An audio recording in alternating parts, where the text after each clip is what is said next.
नगर पालिक निगम रिसाली की पार्षद और उपनेता प्रतिपक्ष नगर निगम रिसाली में माया यादव के ऊपर वार्ड की एक महिला संध्या यादव के साथ मारपीट करने का आरोप लगा। हालांकि इस बारे में पार्षद है, उनका महिला पार्षद, उनका कहना है कि उनके द्वारा किसी तरह की कोई मारपीट नहीं की गई, लेकिन जो वीडियो वायरल हो रहा है उसमें स्पष्ट रूप से देखा जा सकता है कि माया यादव द्वारा उस महिला को प्रताड़ित किया गया था, कहीं ना कहीं चोट पहुँचाने की कोशिश की गई थी। हालांकि जो पीड़िता है उसका कहना है कि वो अपना सुबह मंदिर में पूजा करने जा रही थी, इसी दौरान पार्षद और उनकी पुत्री द्वारा उससे गाली गलौज की गई, उससे अभद्र व्यवहार करने की कोशिश की गई, जिससे उसके द्वारा जो पीड़िता के द्वारा नज़रअंदाज किया गया और वापस मंदिर में जाकर के पूजा अर्चना की गई।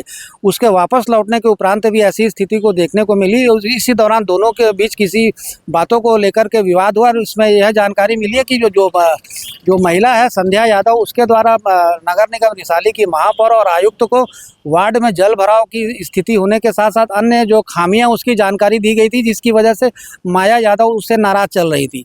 आज चूँकि इस घटना के दौरान हालांकि किसी तरह की अप्रिय स्थिति नहीं हुई, लेकिन जो वीडियो में स्पष्ट रूप से देखा जा सकता है कि जो वार्ड पार्षद और नगर पालिक निगम रिसाली के उपनेता प्रतिपक्ष है उसके द्वारा कहीं ना कहीं जो अपने वार्ड की जो महिला है उसे चोट पहुँचाने की कोशिश की गई, जिसका नाम संध्या यादव। हालांकि इस मामले में पुलिस तक यह मामला अभी हालांकि फिलहाल नहीं पहुंचा। अब आने वाले समय में देखने की ये बात होगी। अब चूँकि इस तरह के रिसाली नगर निगम में चर्चाओं का बाजार गर्म है कि इस तरह की इतने जो गंभीर जिम्मेदार पद पर है जो महिला काबिज है नगर निगम रिसाली में उप नेता प्रतिपक्ष कहलाई जाती है, उनके द्वारा इस स्थिति को, इस तरह की अप्रिय घटना को अंजाम देना, अपने वार्ड की महिला से इस तरह का अभद्र व्यवहार करना, जिसकी समूचे लोगों द्वारा, चाहे नगर निगम में पक्ष के नेता हों, चाहे विपक्ष के नेता हों, चाहे आम नागरिकों, सभी के द्वारा निंदा की जाती। देखना होगा आने वाले समय में प्रशासन इस पर क्या निर्णय लेता है।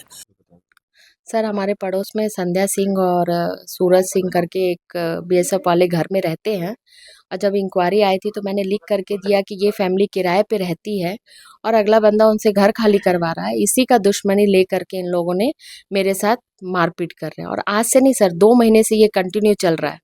गाली गलौज कि ऐसे कैसे ये लिख के दे देगी, ऐसे कैसे घर खाली करा देगी, ये सब चल रहा है। फिर उर्मिला पांडे एक है, उनके साथ भी मारपीट किए हैं ये लोग। उसकी गवाह बनी हूँ सर, तो उसका ये पुरानी रंजिश है कि ये गवाह कैसे बन गई, इसको कैसे वो कर दिए, इसी का रंजिश लेते हुए निकाल रहे हैं सर। और डेली मेरे साथ ये लोग कर रहे हैं। और कल तो सुबह 9 बजे मैं जब धूप में बैठी थी तो संध्या सिंह यहाँ से जा रही है, गाली गलौज करते गई और गाली गलौज करते आई, और सर वो मेरे साथ मेरे घर के सामने मारपीट करी है, घर के सामने की है सर। और ये पूरा प्लान के साथ हुआ है। वहाँ उसके घर के नीचे रहने वाली जो श्रुति रथ है, रथ जो लड़की है सर, वो बकायदा वीडियो बना रही है। ये लोग दे रहे हैं कि किसी तरह कोई प्रतिक्रिया अगर पार्षद देगी तो हमको उसको रिकॉर्ड करके वायरल करना है, और ये वही काम किया और उसमें सफल भी हो गए हैं सर। रिपोर्ट दर्ज करवाई हुई है। हाँ, बिल्कुल, मेरा भी हुआ है, काउंटर केस हुआ है सर, उसका भी हुआ है।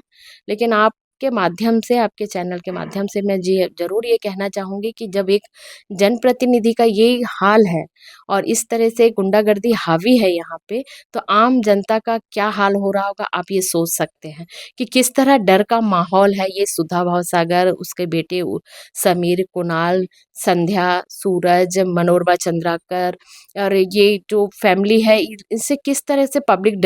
भरोसा 24 के लिए अतुल शर्मा के साथ संजय दुबे।